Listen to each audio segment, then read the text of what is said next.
Super Typhoon Ragasa is now heading to the Chinese mainland, approaching the Guangdong. Queensland remains in the grip of a widespread bushfire emergency. The Haley Gooby volcano has sent smoke and ash 14 kilometres high. We're living through what they're calling the most extreme weather season in recorded history. In 2024, we experienced 24 separate billion-dollar weather disasters in the United States alone. That's not normal. That's not a coincidence. But here's what's terrifying. The data we're being shown is incomplete. Scientists are fighting over what's actually happening. Government agencies are sitting on reports that contradict their own narratives. And we're being kept in the dark about what's really driving these storms. Today, we're pulling back the curtain on what they don't want us to see. And the answer isn't what you've been told. Before we dive in, everything you're about to hear is sourced from NOAA official data, peer-reviewed climate research, and government meteorological records. All links are in the description. I encourage you to verify every claim yourself, because what you're about to hear contradicts what we're being told in mainstream coverage. It's not a conspiracy, it's a gap. And that gap is hiding what we need to know. Let's start with what they're actually telling us, then what they're not. In 2024, the United States experienced 24 separate billion-dollar weather disasters. 24 in a single year. The previous record was 16 in 2017. We're not talking about a trend anymore. We're talking about acceleration. But here's where it gets interesting. NOAA tracks something called accumulated cyclone energy, basically the total power of hurricanes and storms throughout the season. In 2024, ACE reached levels we haven't seen since the 1980s. But the conversation we're having publicly, it focuses on individual storms. We're not connecting the dots. We're not asking why the system itself is becoming more volatile. Tornadoes tell a similar story. In 2024, there were 1,301 reported tornadoes across the United States. Compare that to the 1970s and 80s, when we averaged around 900 per year. Someone's going to say, wait, isn't it higher now because we have better detection? That's what we're told. And yes, detection has improved. But here's what they're not emphasizing. Even adjusting for detection bias, the frequency of violent tornadoes, the EF3 and above storms, has remained relatively stable, while the total number has increased. Translation, we're getting more weak and moderate tornadoes, but also more variance. That's the hidden pattern. Hurricane intensity is the one area where we're getting honest data, and it's terrifying. Since 1980, the proportion of Category 4 and 5 hurricanes has increased from 20 to 35% of all hurricanes. We're not just getting more storms, we're getting stronger storms. But here's what's hidden in the debate.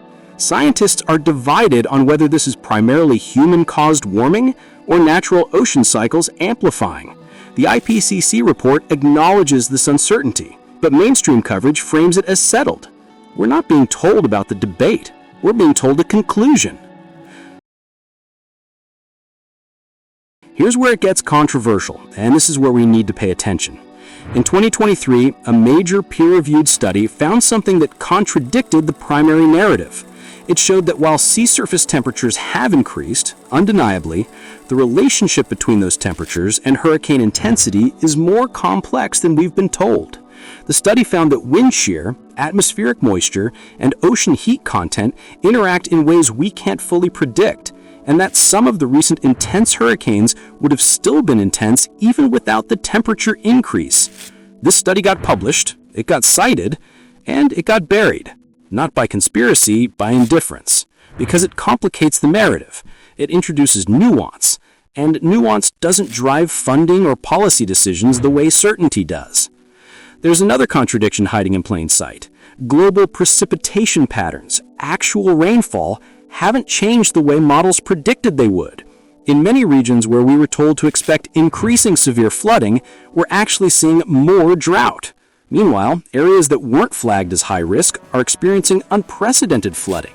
Scientists have explanations for this: regional climate variability, jet stream shifts, natural oscillations. But the point is, we're reacting to conditions we weren't prepared for because the models were incomplete, and nobody's asking why.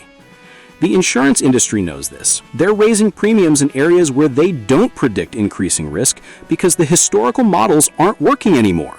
Insurance companies don't care about ideology. They care about data. And that data is telling them something different than what public climate discourse is telling us. They're protecting themselves against uncertainty. We're not being told about that mismatch. Now follow the money, because that's where the real story is. The climate research industry, and I say this without dismissing climate science, is a $10 billion annual global enterprise. Universities, government agencies, NGOs, private researchers, their funding depends on the public perception that we're facing an unprecedented crisis. I'm not saying that's false, I'm saying it's incentivized. When a study comes out that suggests uncertainty, that complicates the picture, it gets less media attention. When a study comes out that confirms the worst-case scenario, it gets amplified. This isn't malice, it's institutional bias. It's how incentives work. Meanwhile, governments and corporations are using extreme weather narratives to justify policies that have nothing to do with weather. Carbon taxes that disproportionately affect working people are framed as climate action. But the actual science, the actual research on what those taxes accomplish, shows mixed results at best. We're not told about that either. And here's the most hidden part: solar activity. The sun has multiple cycles. The 11-year sunspot cycle, longer cycles we're still learning about. Some credible climate scientists, not deniers, but serious researchers, argue that solar forcing is underestimated in mainstream climate models. Not that it explains everything, but that it's been downplayed. The IPCC acknowledges solar forcing in their models, but assigns it lower impact than greenhouse gases. The actual data on solar impact isn't settled, but the conversation is presented as if it is.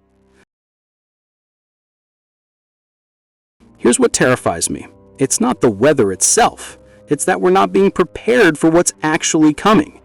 If the extreme weather we're seeing is driven primarily by human greenhouse gas emissions, then we have a 30 to 50-year lag built in.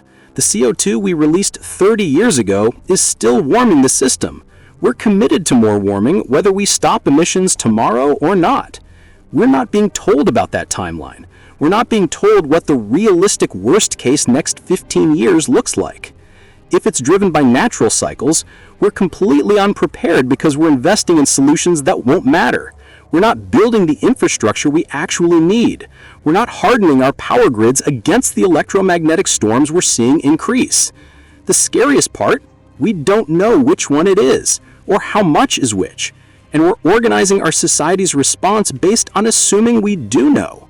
Insurance companies are pulling out of Florida and California entirely. That's a market signal. That means private risk assessment, the most honest kind, says something we're not being told publicly. They're not staying in those markets. What do they know that we're not hearing? In 2024 alone, we experienced $650 billion in weather-related losses. That's not a prediction. That's what happened. That's real. But the conversation about why it happened, the actual scientific debate about causes, about what we can control, about what's coming, is being simplified into a single narrative. And that narrative might be wrong, or incomplete, or dangerously optimistic. We're not being told that the models disagreed with observations in 2024. We're not being told that scientists can't agree on attribution. We're not being told that insurance companies are making decisions that contradict public policy. We're not being told that preparation for the actual worst-case scenario would look different than the climate solutions we're being offered. The question isn't whether climate is changing. It obviously is. The question is what's actually causing it, how fast is it accelerating, and what we should actually be doing about it. And that's the conversation we're not having. That's where the hiding is, not in whether there's a problem, and whether we're being told the truth about what the problem actually is. What do you think is being left out of this conversation? Drop it in the comments, because we need to figure this out together, not based on what we're told, based on what the actual data says.